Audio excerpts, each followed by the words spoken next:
Hi, everybody. Jen Hatmaker here, your host of the For the Love podcast. You guys, welcome to our For the Love of the Middle series. We just really felt this one in our bones, that place where I am in my life, and it was sort of creeping up on it even, where our kids are older and launching or launched, our parents are getting older. It's this middle part of life. Our bodies are changing. And it seems like some of these conversations that are so ubiquitous to an entire demographic don't have a lot of traction in public discourse. And we're like, let's do that. Let's do that in our space.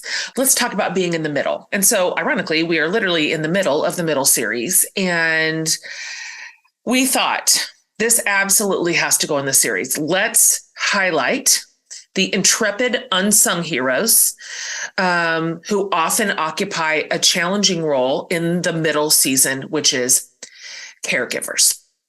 So we're specifically going to have some conversation around what it is like for caregivers who are responsible for caring to various degrees for their aging parents. So maybe this isn't affecting you right this second, but a lot of you are in the thick of that right now, or it's approaching, right? Or even if our parents are the picture of health, which mine are right now, all parents get older and older. And so it would be naive for us to just turn a blind eye to this conversation just because we're not in it yet. It's interesting because in 2015, the National Alliance for Caregiving and AARP did a national survey, and they found that about 34.2 million Americans had provided unpaid care to an adult age 50 or older in the last 12 months at the time of the survey. And so obviously, with much honor and respect, people have been caring for their parents since forever, like in the whole world. But we are entering a new era, and we're going to talk about this a little bit, of modern medicine, which enables people to live longer and, as my guest so eloquently said, outlast their bodies and retirement funds. And this is new. This is sort of new, and it's certainly not going away. And so I just don't think we talk about this enough. So many of us are in really complicated moments here, emotionally, financially, for sure, and then just plain bandwidth, right? If we don't plan on some level for this impending stage of life, it just might blindside us. And then you add this other layer on, what if you have or have had a tenuous relationship with one or both of your parents? So that makes caring for them even more complex, right? And so, in fact, our guest today had a juncture in her life where all these things were happening. It was so specific, except universal, both a story, that she made a documentary about it, which has deeply touched people around the country with its humor, with its grace, with its unflinching honesty. And we're going to get into all of that here today. So my guest today is Michelle Boyaner, and she's an Emmy-nominated, award-winning filmmaker who formed her own production company called Greenie Films with cinematographer and editor and wife, Barbara Greene. Michelle's films have included the documentary features Packed in a Trunk, The Lost Art of Edith Lake Wilkinson. And then more recently, what we're going to talk about today, It's Not a Burden, the humor and heartache of raising elderly parents. She's also created award-winning documentary short films that are featured and honored in several film festivals like all around the nation. And then prior to her film work, Michelle wrote a book of personal essays chronicling her own beloved grandmother's battle with Alzheimer's, and that's called Oh, For God's Sake, Whisper It. She lives in Los Angeles and is a self-identified gap-toothed filmmaker and nail biter. And she's lovely and smart and vibrant. And I just enjoyed every second of this conversation. And so I think you will too. Please enjoy this just important and necessary discussion with the very, very wonderful Michelle Boyaner. Thank you for the gift of your time today for the show. And I think your work is so fascinating and so marvelous. And so welcome. Oh, well, thank you so much for having me. And right before I jumped into this, it was the morning call with my dad where he let me know, as the concierge that manages his life, what he wanted me to order for him for lunch today. Just right on cue. Right there. Right Boom. on cue. Dad, gotta run. I've got to run. I've got an interview. That's right. Pastrami, hold the mustard. Thanks. I'd like it by noon. Yep.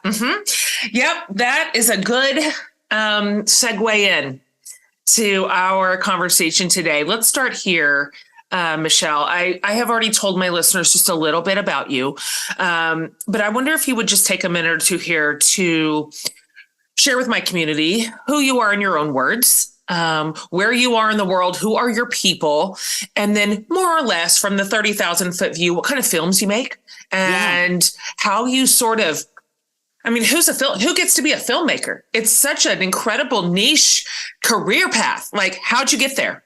Yeah, well, not for the weak of stomach or heart, No, for sure. I can't imagine. For surezies, or credit score, I might add. But it is that's right. Not the path to wealth. Certainly, it certainly can be. But I'm a storyteller. I'm a blessed storyteller who's surrounded by a huge community of wonderful, supportive friends and family. We have a real I can't even imagine, like, when you're coming in at the end of a marathon race and the race is lined with people cheering you on. Those are the people that we're surrounded with in our lives that help us make these projects, that help us tell these important stories. I come from a big family.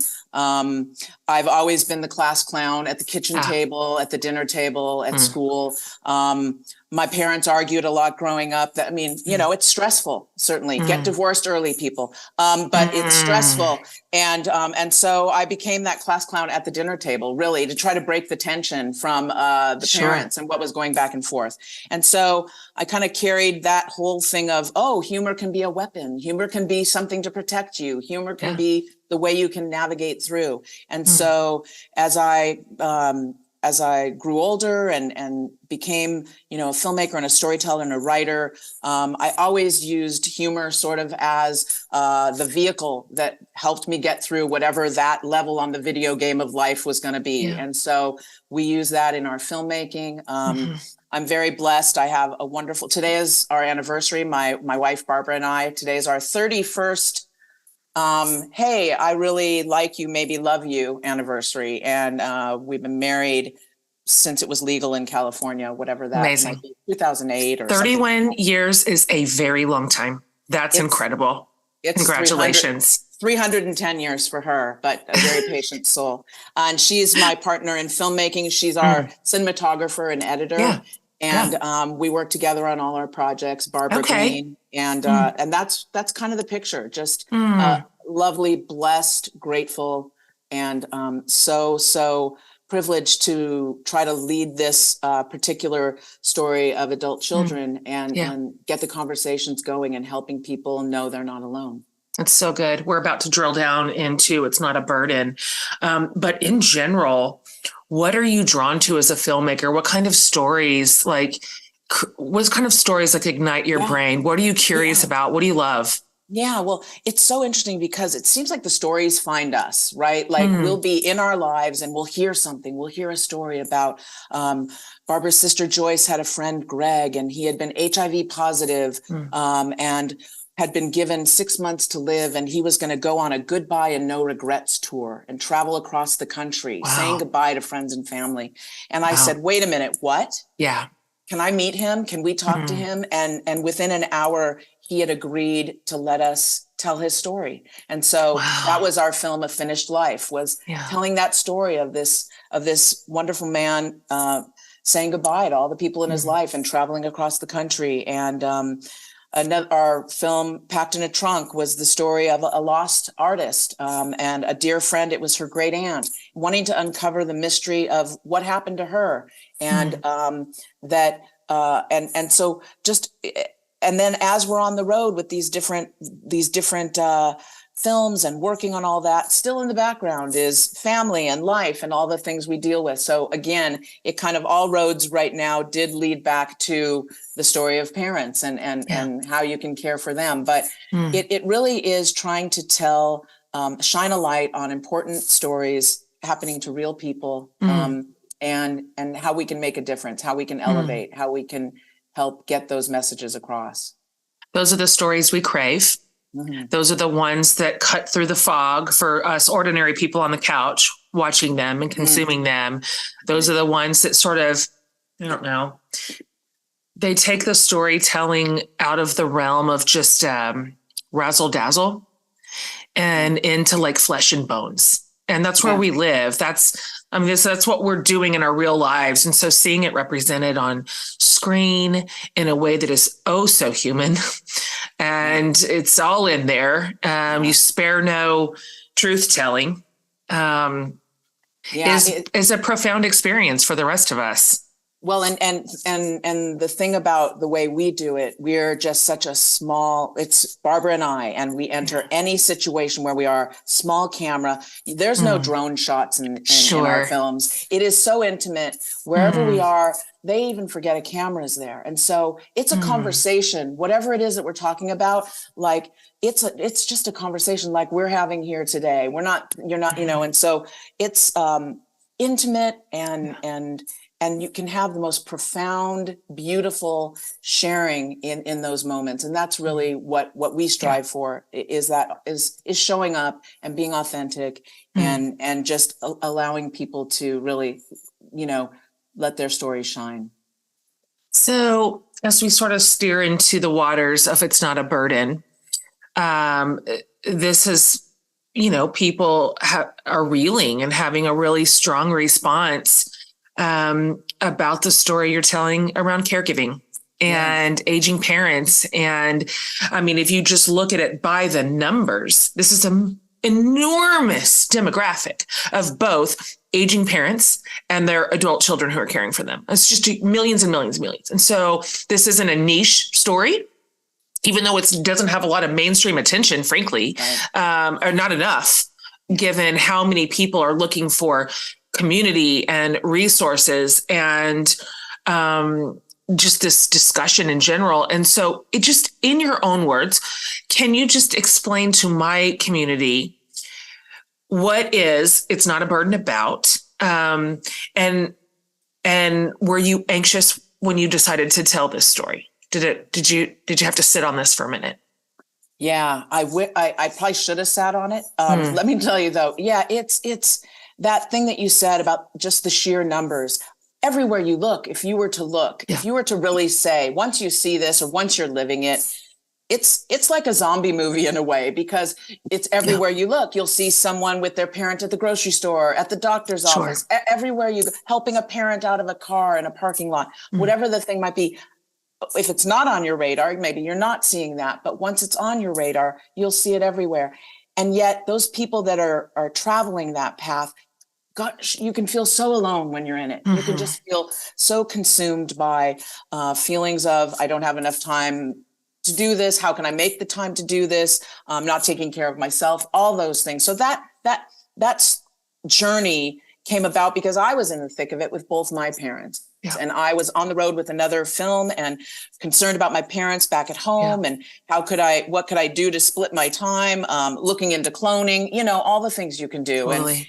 And so I talked with friends and many of them were going through it as well. Yeah. So I knew that I had dynamic parents who would be willing to let us film around, just they forgot the cameras were there, but I knew that I didn't want to just tell the story of Morris and Elaine and and my journey with them. I wanted to give everyone a way in. So that's how we determined that we would reach out across the country to all different types of families, and how they were navigating it and how it looked in different parts of the country and at different socioeconomic levels, and for different ethnic backgrounds and religions. And just, we just wanted to be able to envelop people so that people really did realize, this is touching everyone. And so that became the entirety of that collection of stories. At one point, we had interviewed 32 families, and the subtitle of the film was 32 Love Stories,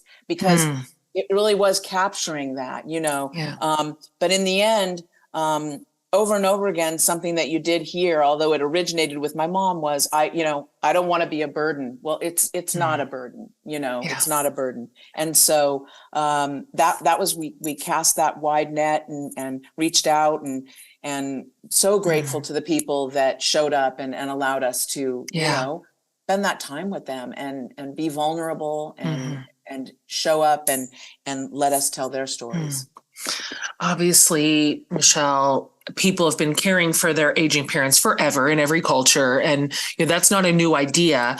However, we are entering this different era of modern medicine, and it is enabling people to live longer. And like you said, outlast their bodies and retirement funds. This is real.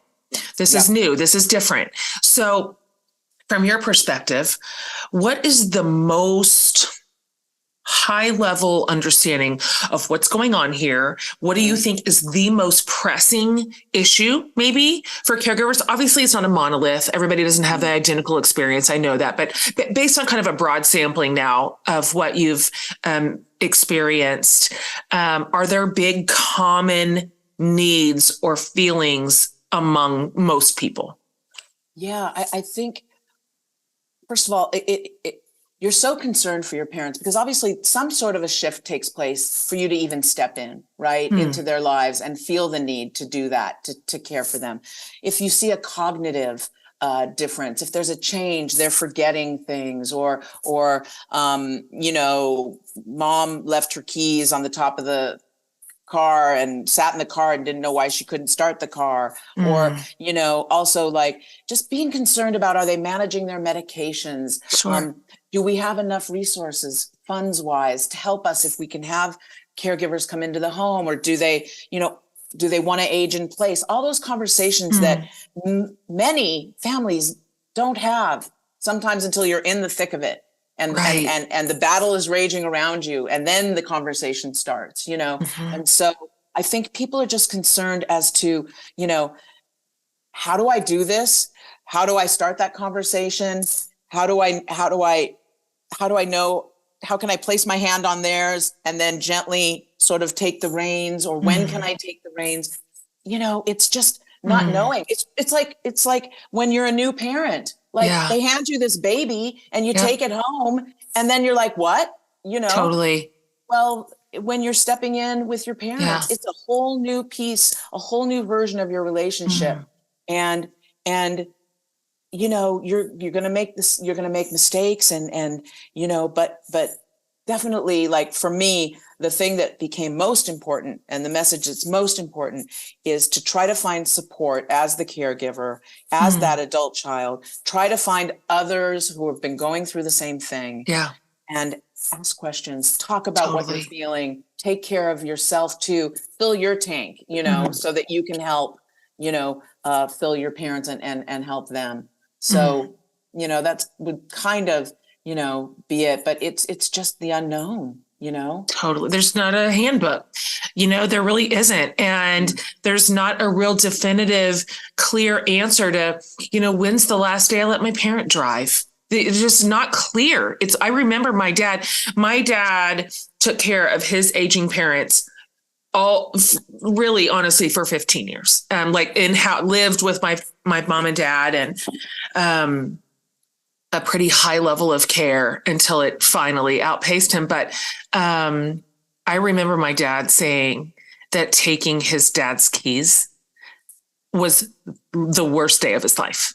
And just nobody handed us a playbook for this, right? When our parents were getting older. And so I appreciate the candor with which you approach this space, but also the humor. You mentioned earlier, I mean, this is your way.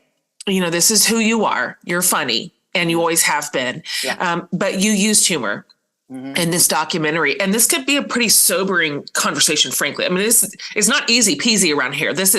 It's challenging, and there's parts of it that are really hard, but you made the choice to infuse a lot of humor. And then can you talk about that a little bit? Obviously that's your work, but it was useful, I think, in the telling. You. Yeah. I appreciate that. And, when people hear the subject, they're like,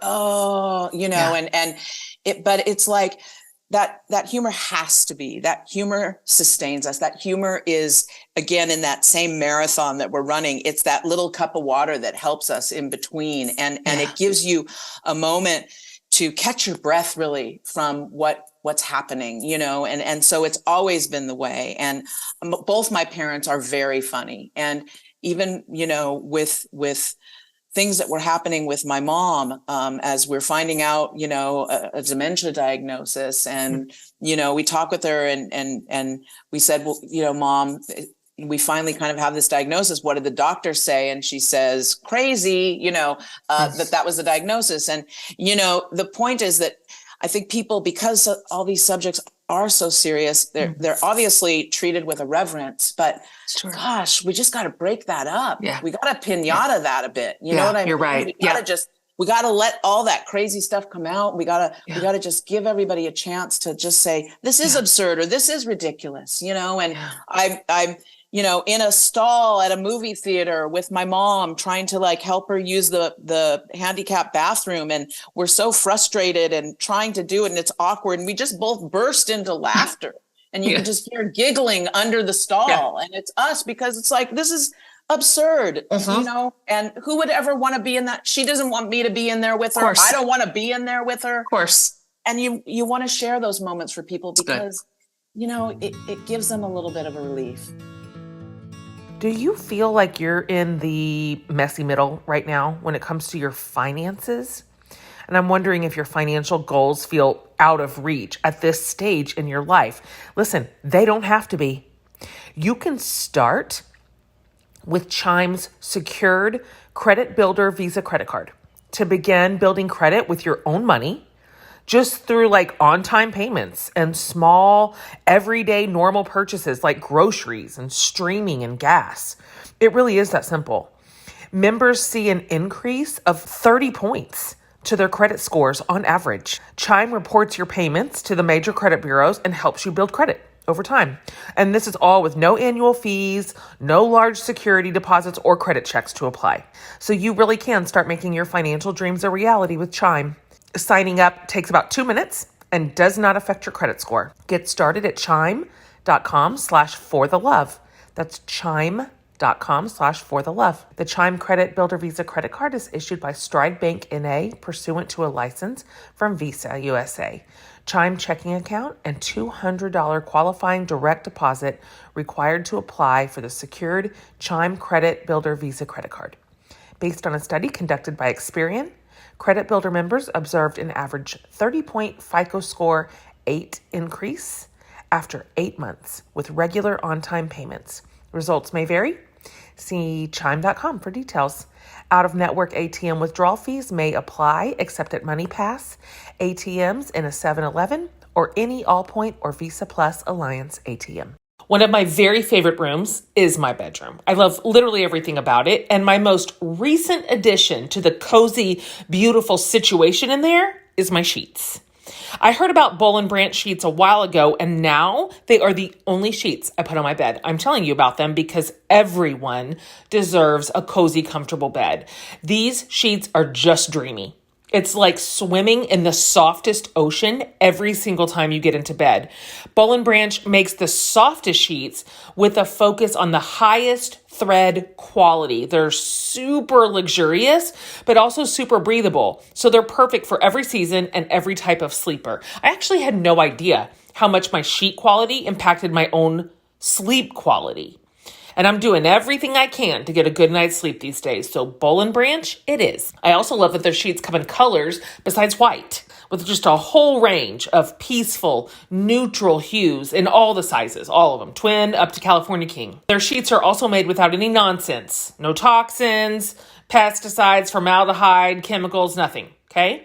Boll and Branch gives you a 30-night risk-free guarantee. Free shipping and returns on all U.S. orders, so there's just no losing here.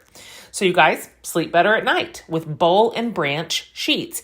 Hey, you can get 15% off your first order when you use the promo code FORTHELOVE at bollandbranch.com. Okay, so it's Boll and Branch, that's BOLLAND, bollandbranch.com.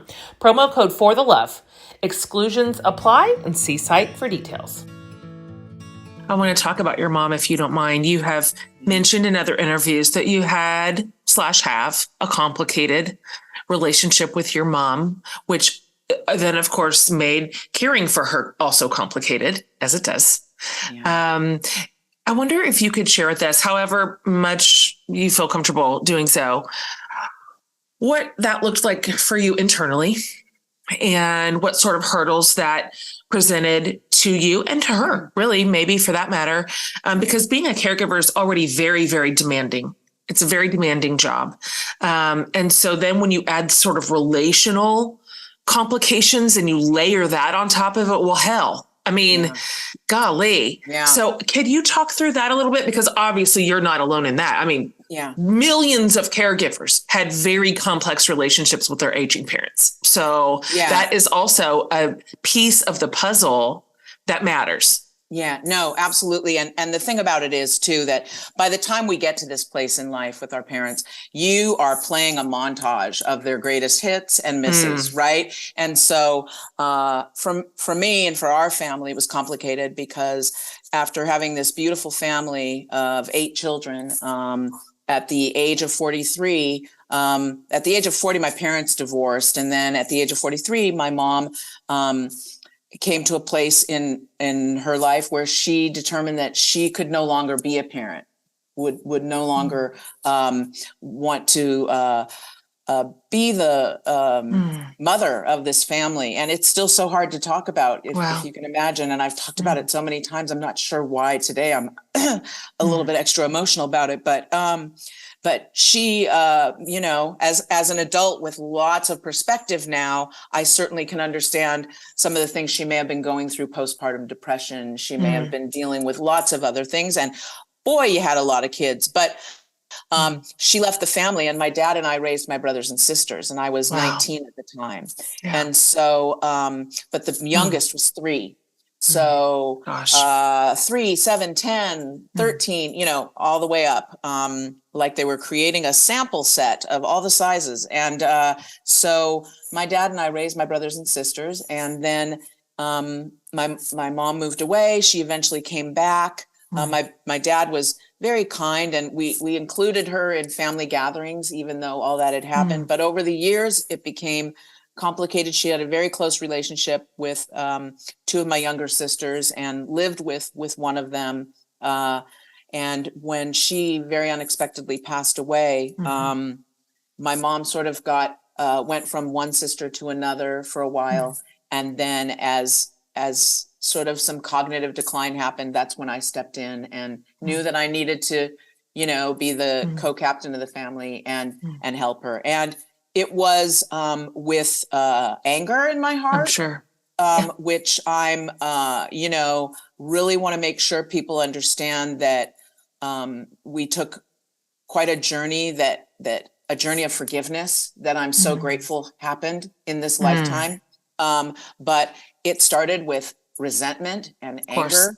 And this is the bed you made, Mom. Not to her, but in my head as I'm driving an hour south to take her to doctor's appointments. But sometimes I even created like a trick where I would just pretend like she was a friend's mom, and I'd be able to be nicer to her, you know, because I was so nice to all my friends' moms. Sure. They were wonderful, you know. And so, but again, in our lives and in the film, we take quite a journey together, and I really am able to show others what that looks like, all my mistakes and some of my and a few good moments, but a lot of mistakes. And again, you know, that if people can, you know, if you can find it in your heart to forgive someone while they're still alive, you know, it's really a gift you give to yourself as well. You're right.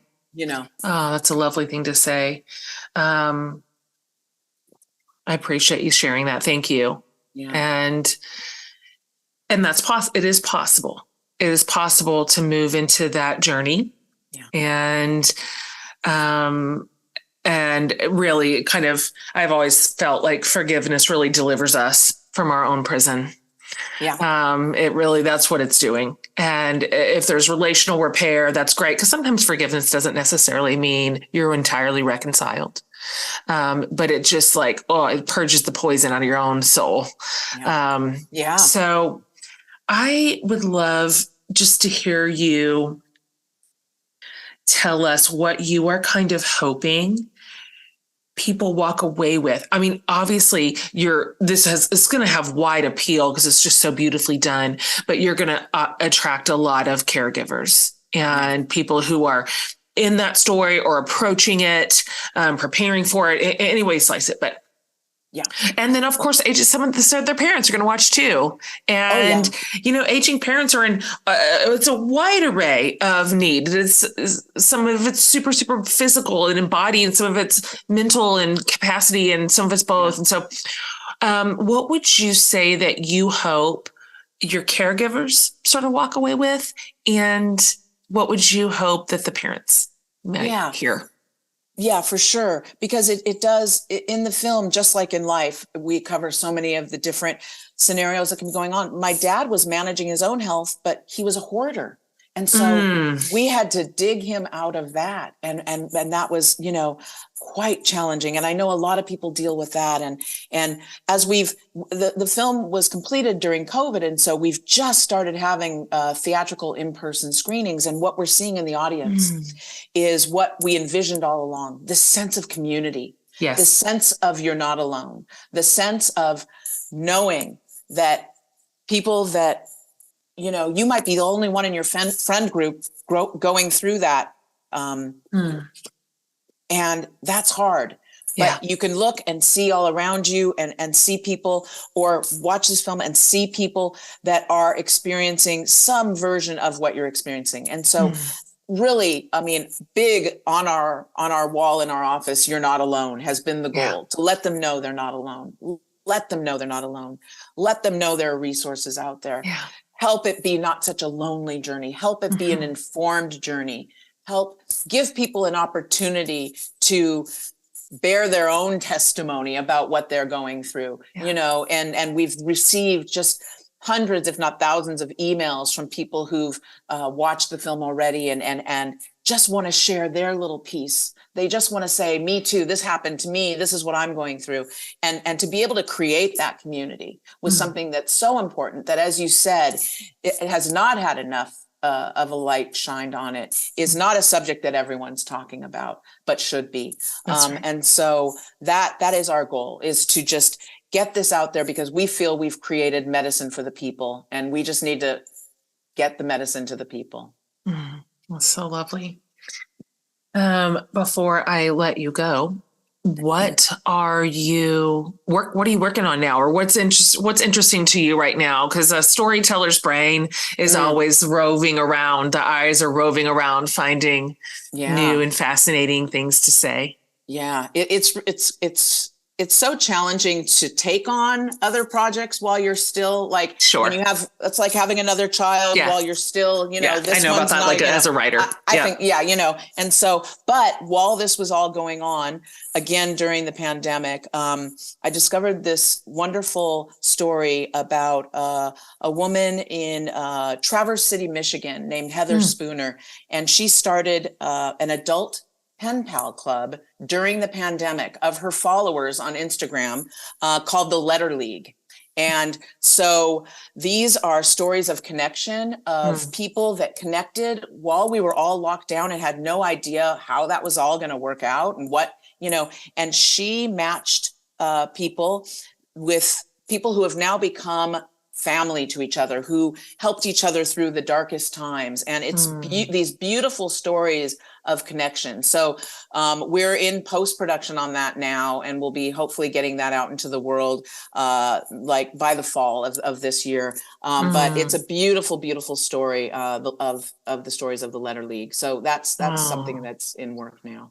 Oh, that's absolutely lovely. Yeah. So where can people see It's Not a Burden and the rest of your work too, frankly? Like, can you tell my community, here's where you find the things? Yeah. So It's Not a Burden, it's not a burden.com, and all the places you can stream it are there. There's links, there's, take you directly to it. And also if you sign up on the website, we're going to be doing, we've just had the first one of our community screenings. We're doing free theatrical community screenings across the country. Nice. And so if you sign up, we'll let people know where the next ones are going to be. And our work, there's links on greeniefilms.com, which is our production company. But It's Not a Burden is definitely the place to go to find this film. Perfect. For all my listeners, I will round up all of these links for you and put them in the show notes so you don't have to go hunting them down. Make sure you have absolutely everything you need to find all this incredible work. Okay, final question. Michelle, everybody gets this question, every guest, every series. And I borrowed this question from another woman who I respect and admire. And you can answer this however you want. And please do. Some people give us like heartfelt, earnest, lovely. Some people give us hilarious, absurd. We like it all. So the answer is whatever it feels like today. Anyway, this is the question. What is saving your life right now? Yeah. My wife is saving my life right now, literally. But also, again, that community of women that I spoke of earlier. Yeah. That like total circus troupe of women that gather around and support each other. Oh, man. I have two very dear friends who both lost their mothers last week. And, oh gosh. Right. And holding the space for each other. And I'd love for this to have been a funny answer, but it's so deep in my heart, deep in my heart that the thing that's saving me is that group, that chosen family of women, and showing up for them and them showing up for me. And that is the beauty of what we're all here for. Absolutely. I have a small cabal of women, and I've said with no hyperbole, I mean every word of this, that my friends, my women it's like the greatest love story of my life. And so I have no imagination without them. I can't even get a visual of what life would be without them. And so you do not have to explain that to me. The women that one of my favorite poets says, the women who walk us home, they're the ones. So, I love your answer. Thank you for that. And thank you for being here. I'm so delighted to have met you. And I'm always so inspired by creatives who have vision for story and bringing them to us in a way that we all get to experience it through your very talented eye.